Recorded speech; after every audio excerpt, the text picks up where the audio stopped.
सभी को नमस्कार, जय गुरुदेव। मेरा नाम कृष्ण कुमार कोठारी है। 2016 में मैं सबसे पहले सदगुरु रमेश जी के सत्संग में ताजमहल होटल अबिट्स में आया था। आने का एक कारण भी था, मैं कुछ बिजनेस को लेके परेशान था, डिप्रेस था, मन बहुत नेगेटिव था, डरा हुआ था। यहाँ आने के बाद गुरुजी को सुनना शुरू किया। जैसे जैसे सुनता चला गया, मन का डर खत्म होते गया, थॉट्स बहुत क्लियर हो गए, अंदर से आनंद की अवस्था आने लग गई। क्योंकि ये जो भय था वो कल्पना का भय था, जो गुरुजी के ज्ञान से धीरे धीरे हटता चला गया। इस ज्ञान से मेरे परिवार के संबंध, मेरे मित्रों से संबंध, जहाँ भी मैं जाता था लोग मेरे से खुश होते थे। और ये कॉन्सेप्ट गुरुजी का कि जो देते हैं वही मिलता जाएगा, तो वो मैं खुशियाँ बांटते चला गया और मेरा जीवन कई गुना मुझे खुशियाँ वापस लौट कर आती थी और मस्त मस्त होता चला गया। गुरुजी से जब जुड़ा, मैं विषम परिस्थिति से आया था सत्संग में, क्योंकि मन बहुत नेगेटिव था, मैं बहुत परेशान था, अपना तन और मन दोनों से मैं थोड़ा सा लाचार सा था। लेकिन जब गुरुजी ने ये कहा कि हमारी सोच ही हमारा परिणाम है, हमारे थॉट्स ही हमारी नियति है, तो जब ये बातें सुनी और सुनते सुनते वो जीवन में उतरती चली गई। सबका अच्छा सोचना, सबका भला सोचना, वही उनके कॉन्सेप्ट थे। और फैमिली हार्मनी, मेरे एक बेटा है, बहू है, थोड़ी सी अनबन होती थी शुरू में, लेकिन जैसे जैसे गुरुजी को सुनते गए और गुरुजी ने जैसे बताते गए कि फैमिली बहुत अपना महत्व है, और मैंने अपने अंदर से अच्छी अच्छी भावनाएं उनके प्रति भेजना चालू किया। और वो भावनाएं मेरी जाकर उनको टकराती थी भीतर ही भीतर, और मुझे कुछ कहने की भी ज़रूरत नहीं थी, और मुझे इतना रिस्पेक्ट, इतना प्यार मुझे रेसिप्रोकेट होता चला गया। फिर तो मुझे ऐसा लगा कि मुझे एक कुंजी मिल गई है और मैं यह प्रयोग पूरे सबके साथ करता चला गया और मेरे रिश्ते बहुत अच्छे बनते चले गए। गुरुजी से आने के पहले ओशो का बहुत मैंने मेडिटेशंस किए। हमारे घर में वो था 1972 से, मेरी मदर ओशो में थी, तो वो आध्यात्मिकता थी। उसके बाद स्वामी विश्वास जी हिमाचल में, वहाँ भी हमने मेडिटेशंस खूब करे। लेकिन गुरुजी ने जो कॉन्सेप्ट्स दिए, इससे ज्ञान बढ़ा और माइंड की सोच ही बदल गई। क्योंकि ध्यान जितनी देर करते थे उतना देर मन शांत रहता था, लेकिन इन कॉन्सेप्ट से, जो गुरुजी के कॉन्सेप्ट्स थे, उससे एक मेडिटेशन की अब तो ऐसा लगता है ज़रूरत ही नहीं है, क्योंकि हमेशा अच्छी शुभ भावना ही सबके प्रति चलती है। और जब शुभ भावना हम भेज रहे हैं तो वही ब्रह्मांड, कॉस्मिक एनर्जी जो भी कह लो, वो रेसिप्रोकेट होती चली गई। क्षमा याचना तो मैं भरपूर करता हूँ, और क्योंकि क्या होता है कि किसी से भी थोड़ी अनबन हो गई, किसी से भी हमारे मन मुताबिक नहीं हुआ, और ये स्वाभाविक है। एक बहुत बड़ा ग्रुप मेरा योगा का है, जिसमें कई बार होता है कि कोई ना कोई टांग खींचते रहता है, पर उस समय तो कुछ नहीं कर पाता। लेकिन जैसे जब मैं नॉर्मल होता हूँ, जैसे सुबह का समय होता है, उठते ही मैं पहले क्षमा याचना कर लेता हूँ, ताकि मेरे संबंध उनसे खराब ना हो। मैं उनसे लिए क्षमा याचना बहुत मैं तो सबसे कहता हूँ कि ये इतना बढ़िया कॉन्सेप्ट है, जो आज तक किसी और गुरु ने हमको नहीं बताया। तो ये तो बहुत बढ़िया कॉन्सेप्ट है और इसका मैं भरपूर उपयोग करता हूँ।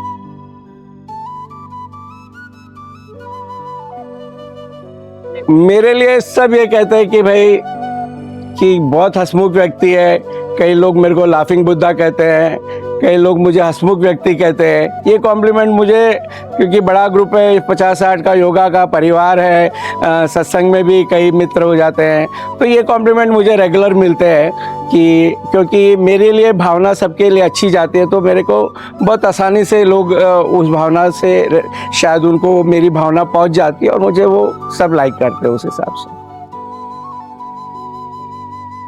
मेरे लिए, क्योंकि हम शुरू से ही जब ओशो से जुड़े, विश्वास, हमारे लिए मूर्ति पूजा नहीं थी, हमारे लिए गुरु ही हमारा सब कुछ था। और वही भाव आता है कि मुझे जब गुरुजी होते हैं तो सिर्फ गुरुजी, ऐसा नहीं है कि गुरुजी के सामने की बात है, वैसे भी मेरी आंखों के सामने गुरु की छवि घूमते रहती है। तो मेरा गुरु ही मेरे लिए सब कुछ है। मिराकल तो अनगिनत है। ऐसा तो लगता है कि जो भी कुछ डे बाय डे यहाँ सोचो यहाँ पूरा होता है।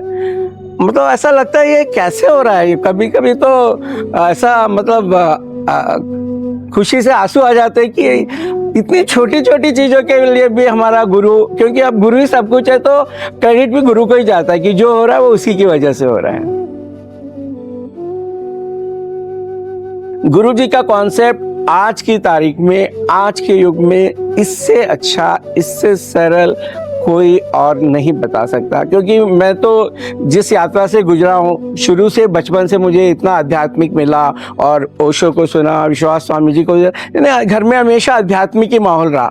लेकिन गुरु जी का जो ज्ञान है इतना सरल, सहज, एकदम निर्भर कर देते हैं। तो ध्यान से जो घटनाएं नहीं घटी जीवन में, वो गुरु जी के ज्ञान से घट गई। मैं तो कहता हूँ कि ये शायद हमारे कई जन्मों का पुण्य होगा जो हमको ऐसे सद्गुरु मिलते हैं। सबसे अच्छा है, अभी कुछ दिन पहले की बात है, मैं अपने कई मित्रों को बस में लेके आया था और यहाँ पे कोई प्रोग्राम था।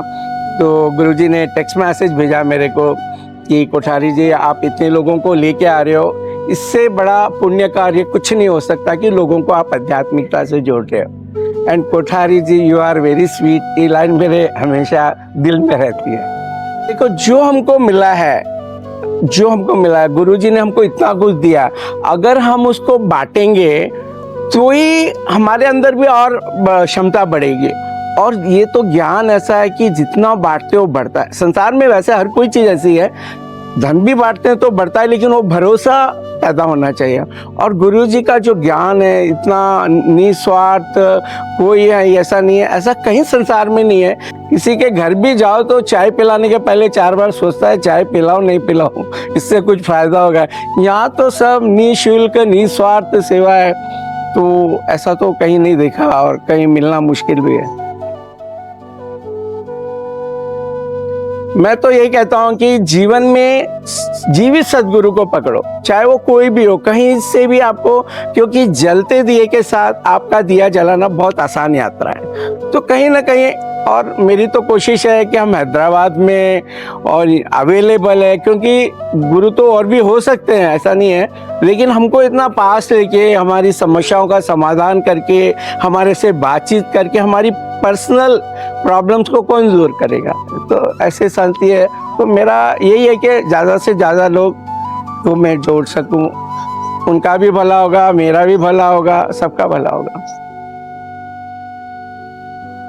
जब मैंने मंत्र दीक्षा ली तो मेरा सच में कुछ भाव नहीं आया मुझे, लेकिन जब गुरुजी ने उसके बारे में इम्पोर्टेंस बताया जो आगे के प्रवचन में, उसके बाद मैंने उसको करना शुरू किया। मैंने उसको भीतर ही भीतर करता चला गया। कुछ समय के बाद मुझे ऐसा लगने लगा कि मैं मंत्र नहीं बोल रहा हूँ, मंत्र मुझे बोल रहा है।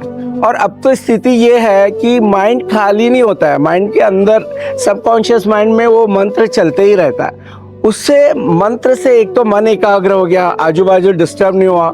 सोने जा रहे हैं, अभी बेड पे सोए, अभी नींद नहीं आई है, मंत्र को चलाते रहो, फिर मंत्र ही चलते रहता। अब तो नींद कब आ जाती है पता नहीं, उठते तो फिर भी वही मंत्र चल रहा है। तो एक नींद की क्वालिटी, फ्रेशनेस पूरी बदल गई। और मन जो है जब खाली होता है ना, जब जैसे जमीन पे कुछ नहीं करो आप, तो वहाँ जंगल उगता है, कांटियों के झाड़ उगते हैं। लेकिन अगर हम वहाँ पे कुछ ना कुछ करते रहते हैं तो हम जो चाहे वहाँ पे उगा सकते हैं। तो वैसे ये मन को एक डायरेक्शन देना पड़ता है कि भाई मन, ये मंत्र में लगा रहे। तो समर्पण 99% का भी समर्पण नहीं होता, 100% समर्पण पे ही पानी भाप बनता है। अगर गुरु ने बोला दिन नहीं रात है तो रात ही बोलना होगा। अगर हमने हमारा दिमाग लगाना शुरू कर दिया तो फिर थोड़ा सी यात्रा मुश्किल हो जाती है। समर्पण मतलब समर्पण, क्या हुक और क्रुक जो भी होगा देखा जाएगा। शुरू में जब मैं आया था, मैं बहुत विषम परिस्थितियों में गुरुजी के सत्संग में आया था। मेरा माइंड में डर से था, भय से था, मुझे नहीं पता, उतना मेरा समर्पण का भाव भी नहीं जगा था।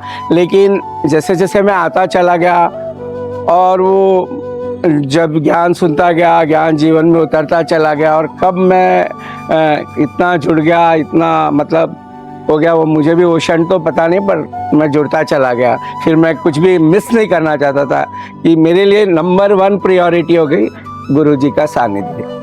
मैं कहता हूँ संसार के सब कार्य आपके बहुत आसान हो जाएंगे, आसानी से हो जाएंगे, अगर आपके जीवन में गुरु आ गया। इससे बड़ा जीवन में सौभाग्य कुछ भी नहीं हो सकता कि आपको कोई आध्यात्मिक सद्गुरु आपके जीवन में आ जाए। एक तेरा साथ मुझको दो जहां से प्यारा है, तू है तो हर सहारा है। ना मिले संसार तेरा प्यार तो हमारा है, तू है तो हर सहारा है।